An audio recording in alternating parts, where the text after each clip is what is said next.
All right, let's jump right in to one of the most clandestine, I guess you could say, episodes in history. We're going back to 1953, summer of 53, Yeah. Tehran. Okay. You sent us a really great podcast, the first episode called Operation Ajax. Yeah. It's from the podcast Redacted Declassified Mysteries. And, Yeah. well, our mission is to unpack this pivotal moment. I- This is a major turning point in history. So That is. let's set the scene a little bit. Tehran's in chaos. There are protests. There's violence. And the situation's escalating very quickly. Evacuation orders are being issued. But there's one man who seems totally unfazed. In fact, he almost seems to be enjoying himself. Interesting. That man is Kermit Roosevelt Jr., a CIA operative. Oh, wow. He's the grandson of President Theodore Roosevelt. Oh, okay. That's quite a family legacy to live up to, wouldn't you say? Oh, huge shoes to fill. So what's Kermit doing in Iran, and why does he seem so at ease amidst all this turmoil? Well, to understand Kermit's role, we need to take a step back and look at the bigger picture here. For decades, the West, they had significant economic interest in Iranian oil. And it was a crucial resource, and they were not willing to let it go easily. Okay, so there's a lot at stake. The West is watching this very closely. Exactly. So then comes this very charismatic figure, Mohammad Mossadegh. Yes. Becomes Iran's prime minister. This is 1951. Mossadegh is a staunch nationalist, and he decides to nationalize the Iranian oil industry. Right. Now, this move, understandably, did not sit well with the West. Of course not, no. They saw their profits just going Yeah. poof. Slipping away. So this is a really bold move, nationalizing the oil industry. Oh, absolutely. And you have to understand, too, at this time, we're also in the throes of the Cold War. Yes, yeah. So the concern was, is this going to push Iran closer to the Soviet Union? Yeah. And that was a huge, huge concern for the West. The stakes are getting even higher. What happens next? So MI6, the British intelligence agency, they try to make the first move. They try to orchestrate a coup, get Mossadegh out of power, and it was codenamed Operation Boot. Operation Boot. But it failed. Okay, so MI6 tries to get him out. They fail.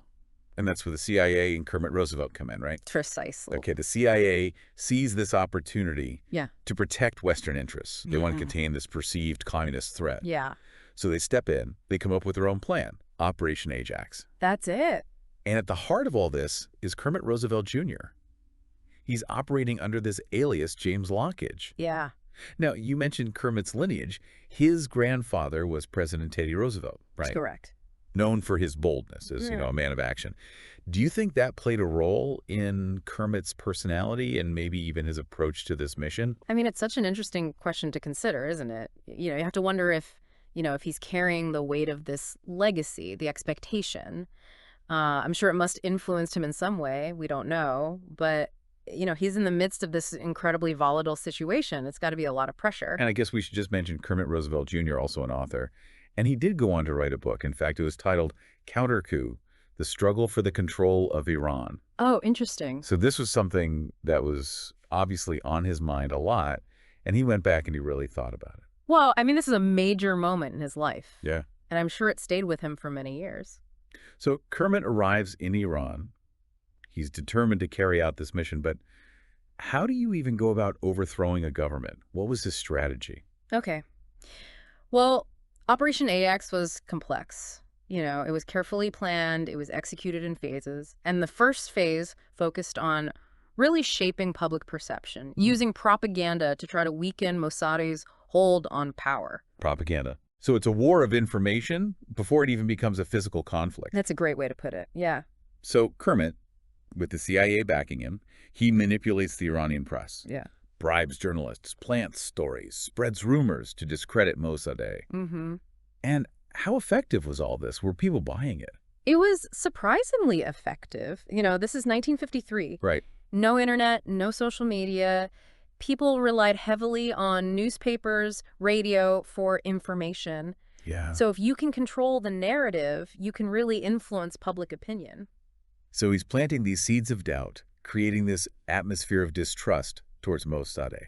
But propaganda alone isn't enough to topple a government, is it? Of course not. You have to exploit the existing divisions within Iranian society. Okay. And Kermit understood that religion played a very powerful role in Iran. Right. And so he really set his sights on influencing key religious leaders. So he's playing this much deeper game, going beyond just media manipulation. Absolutely. It's fascinating. There's this incredible account of Kermit meeting a prominent mullah in a department store, very casually slipping him an envelope full of cash to deliver a sermon denouncing Mossadegh. A clandestine meeting in a department store. It's like something out of a spy movie, but, it just shows how cunning and strategic he was. Yeah, it's a wild image. Yeah. But it shows his understanding of the power dynamics at play. Absolutely. And it wasn't just religious leaders, the CIA. They had been cultivating a network of contacts within Iran for quite a while, including, and this might surprise you, street gang leaders. Street gangs. That's a bit unexpected. What role did they play? They were really a way to exert influence at the street level, to stir up unrest, to create a sense of chaos. And Kermit, he understood the power of having boots on the ground, so to speak, even if those boots belonged to street gangs. Okay, so we've got the propaganda, we've got the religious leaders, and we've got the street gangs kind of waiting in the wings. This is getting really intense. It is. What's the next phase of Operation Ajax? So, up until this point, Kermit's working behind the scenes. He's pulling strings, he's manipulating events. But to really pull off this coup, he needs someone with some official authority. Right. He needs the Shah. The Shah of Iran, Mohammad Reza Pahlavi. Yeah. But from what I understand, he was not exactly known for being decisive. So how did Kermit manage to get him on board? Right. You're right. He was very young and often very hesitant. Yeah. And, persuading him to dismiss Mossadegh, who was a Mhm. popular figure, I mean, that was no easy task. No. So Kermit had to resort to these clandestine meetings, Okay. often in the Shah's car, Wow. under a blanket. You're a bland For secrecy. Can you imagine that? The tension, the whispered conversations, I mean, the weight of history kind of hanging in the air. That's like something out of a spy thriller. Right. But what were his arguments? How did he convince the Shah to go along with this? Well, he really played on the Shah's fears. Okay. He kind of painted Mossadegh as this threat to the Shah's power, suggesting that his growing popularity could lead to the monarchy's downfall. Okay. And he also enlisted the help of the Shah's twin sister, Okay. Princess Ashraf. Right. Now, she was a very shrewd political figure who had been exiled, by the way, because of her opposition to Mossadegh. Wow. So he's kind of building this coalition, Right. leveraging family ties and political rivalries. Right. It was a very delicate balancing act. It sounds like it. And just when it seemed like everything was in place, the plan hits a snag. Oh, no. Colonel Nimitol Nasiri, Okay. who was tasked with delivering the dismissal decree to Mossadegh Okay. and taking control, he's arrested He's arrested. by Mossadegh's loyalists. Oh, wow. And the Shah, he panics. Yeah. And he ends up fleeing to Rome.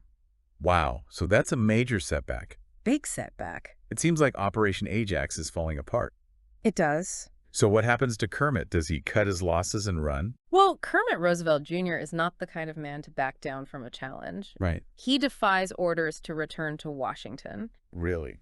And he decides that he is going to salvage this operation, even if it means going against his superiors. Wow, that's bold. He's really committed Very committed. to seeing this through. Yeah. What does he do? Well, remember how we talked about how Kermit had invested so much in controlling the narrative Yeah, through the press. through the press? Right. He uses that to his advantage. Okay. He finds a photocopier, which was a rarity in Tehran at the time, Yeah. and starts mass-producing copies of the Shah's dismissal decree. A decree that was supposed to remove Mossadegh, Exactly. but it never reached him. Never reached him. Right. He floods the city with these copies. He's planting them everywhere. Wow. And then he feeds this story to the press, this carefully crafted story, Okay. portraying Mossadegh as the one Oh, wow. attempting a coup. He's flipping the script. Flipping the script. Wow, that's incredible. He's a traitor who forced the Shah to flee. So he's manipulating the situation. Yes. Creating this alternate reality. Absolutely. It seems like he's playing with fire here. He is. Wouldn't Mossadegh try to fight back? He did. He tried to defend himself. Yeah.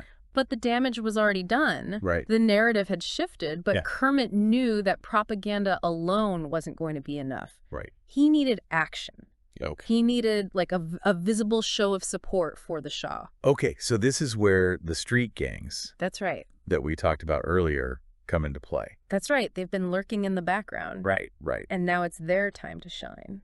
What did he have them do? He approaches these two gang leaders Okay. and basically says, I need you to stage Shah protests, create chaos, Right. give the impression that the people want the Shah to return. Okay. And he offers them $50,000. Wow. He's essentially buying himself a revolution. You could say that. That's a risky move, wouldn't you say? How do you control something like that once it starts? It was a gamble, but Kermit, he was desperate and he was running out of options. Yeah. He knew he had to create this illusion of widespread support for the Shah, even if it was manufactured.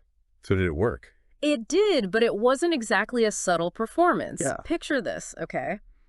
A mob of weightlifters. Weightlifters, some of them wearing only loincloths. Oh my gosh. Marching through the streets of Tehran, Wow. waving barbells and chanting pro-Shah slogans. This is incredible. They were joined by other groups, Okay. creating this spectacle that was both bizarre and intimidating. It sounds almost comical. It does. Weightlifters in loincloths, I mean, that's something I did not expect. It's not what you typically picture when you think of a revolution, No, not at all. but I think the absurdity of it, Yeah. really added to this feeling of confusion Yeah. and chaos. That's destabilizing, right? It is, and remember, that was Kermit's goal, Okay. to make it seem like the city was on the verge of collapse. And did this performance, so to speak, have the desired effect? It did. The chaos escalated. Yeah. It started drawing in the police and military forces Okay. who either through coercion or, maybe just opportunism, Yeah. ended up joining the pro-Shah movement. Oh, wow. And so this carefully constructed facade Right. of popular support Right. was starting to become a reality. Wow. So from a failed coup to this manufactured chaos, Right. Kermit has managed to turn the tide. He did. What happens to Mossadegh? Yes. I mean, he was still the prime minister, right? He was, but Yeah. he was now portrayed as the enemy. Right. And he finds himself increasingly isolated, Yeah. vulnerable. Right. The mob, fueled by Kermit's propaganda, by the money that he distributed, Right. they turn on Mossadegh, they attack his home, Wow. searching for him, Really? with the intent to arrest him. It sounds terrifying. It- Did Mossadegh manage to escape? He did. Okay. But his time was running out. Yeah. Public opinion is now turned against him. The military is siding with the Shah. His arrest was inevitable. So Kermit, against all odds, pulls it off. He does. He manipulates the press, incites riots, Uh-huh. and ultimately orchestrates the downfall of a democratically elected leader. Yeah. I mean, that's a pretty heavy legacy to carry. It's a complex legacy, yeah. Yeah. I mean, from the CIA's perspective, Operation Ajax was a success. Right. They achieved their objectives. Mossadegh is out, the Shah is back in power, and Western oil interests are secure. But at what cost? That's the There question. must have been repercussions. Right. You can't just overthrow a government and expect everything to go back to normal. Right. Right. You're absolutely right. The aftermath of Operation Ajax is really a story of unintended consequences. Yeah. And a stark reminder of Yeah. I guess you could say, the complexities of Right. interfering in the affairs of other nations. It sounds like this story is far from over. It is. We're just getting started. We're back and ready to really dive into this aftermath of Operation Ajax. Shah's back in power. Mossadegh is out. The CIA. They're celebrating a victory. But something tells me this story's far from over. Yeah, you're right to be skeptical. While the coup itself might have seemed like a quick and decisive win, the long-term consequences were far more complicated and ultimately tragic. Okay, so let's unpack this. What happened in Iran after the Shah returned? Did things just go back to normal? Well, not exactly. You see, the Shah, maybe emboldened by his return and, the backing of the U.S., he became increasingly authoritarian. Okay. He cracked down on dissent, silencing anyone who opposed his rule. So the very act of being reinstated through this coup, this foreign intervention, might have pushed him towards a more authoritarian path. That's a chilling thought. It is, and it really highlights these unintended consequences of, meddling in the affairs of other nations. I think we often focus so much on the immediate outcomes, but the ripple effects that they can be felt for generations. And what about Mossadegh? What became of him after his arrest? Well, he was put on trial, sentenced to 3 years of house arrest. Relatively lenient sentence, actually, compared to what some of his supporters faced. So even in defeat, He remained this symbol, a reminder of the democratic ideals that have been overthrown. What about the Iranian people? How did they react to the Shah's return and this kind of increasingly authoritarian rule? Resentment grew. Many Iranians saw the coup as this betrayal, a violation of their sovereignty.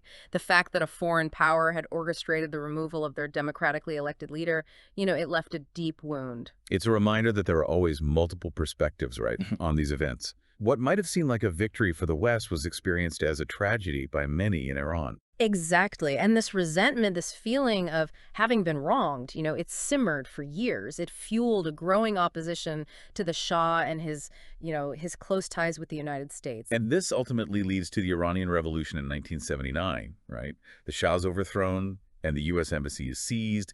It's a dramatic turn of events, and it just seems directly connected to those seeds of resentment that were sown decades earlier. You're connecting the dots perfectly. The Iranian Revolution was a culmination of many factors, but the memory of that 1953 coup and the U.S. role in it, it played a significant role in fueling that anti-American sentiment that just erupted in 1979. So it's incredible how this one event, this covert operation orchestrated by Kermit Roosevelt Jr., could have such far-reaching consequences. Yeah.